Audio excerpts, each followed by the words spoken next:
नाम जप करते हैं, नामी सदैव उनकी रक्षा में उनके पास रहता है। इसलिए तुम अपनी धारणा बनाओ, दूसरों की बातें मत सुनो। तुम जैसी जैसी धारणा पुष्ट करते जाओगे वैसा तुम्हें अनुभव होता जाएगा। तो नाम जापक को क्या सावधानी रखनी चाहिए जिससे उसका नाम सिद्ध हो जाए? बड़ा सुंदर प्रश्न उत्तर प्रश्नकर्ता पूज्य श्री स्वामी अखंडानंद सरस्वती जी महाराज, उत्तर देने वाले ब्रह्मबोध संपन्न पूज्य बाबा उड़िया बाबा जी महाराज। तो क्या सावधानी रखे, क्या त्याग रखे जिससे नाम जापक सिद्ध हो जाए? सिद्ध नाम जापक रोम रोम रग रग नामाकार वृत्ति। पहले तो असंबद्ध प्रलाप छोड़े, असंबद्ध बेमतलब की बातें।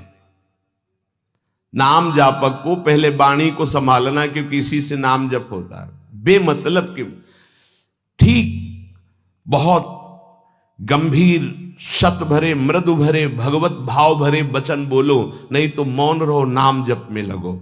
असंबद्ध प्रलाप, व्यर्थ प्रलाप, दूसरों के चुगली निंदा की बातें ये जबान में होती रहेंगी तो नाम जप नहीं चलेगा। नाम जापक ध्यान दिए, नाम सिद्ध करना है अर्थात निरंतर चलाना है। असंबद्ध प्रलाप, व्यर्थ प्रलाप, दूसरों की चुगली निंदा, क्या अपने को लेना देना?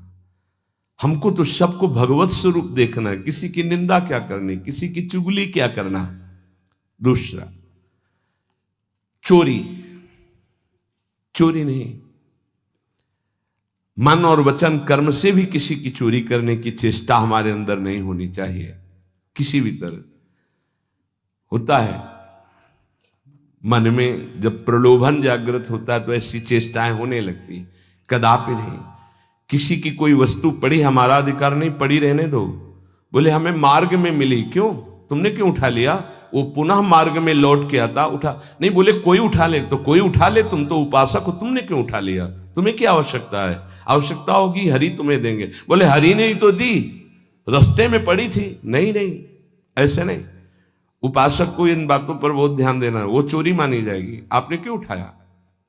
आपको चले जाना है, वो पुनः लौट कर आएगा उसको, या जो उठा ले। हमारा कर्तव्य नहीं, हमें न किसी की चोरी करनी है मन से, ना तन से, और ना कोई हमें चेष्टा ऐसी चोरी वाली। हिंसा और व्यभिचार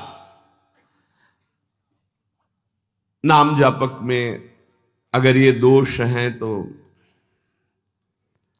बाबा बहुत स्पष्ट कहने वाले महापुरुष, क्योंकि जो ब्रह्मबोध संपन्न भगवत प्राप्त महात्मा होते हैं वो सही औषधि देते हैं। एक बार किसी ने बाबा से पूछा कि बाबा हमारा कल्याण कब होगा? सभा में पूछ, बाबा ने कहा तुम्हारा 7 जन्म में भी कल्याण नहीं होगा। तो उनका ऐसा बाबा क्यों? इसी शब्द का उच्चारण कीजिए, बेविचारी का कल्याण कभी नहीं।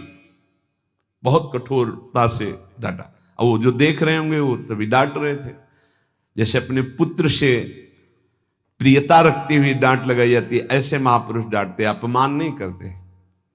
वो अपमान नहीं, वो सुधार, वो शब्द जाएगा और आग पैदा कर देगा और उसको व्यभिचार से उठा देगा, ऊपर उठा देगा।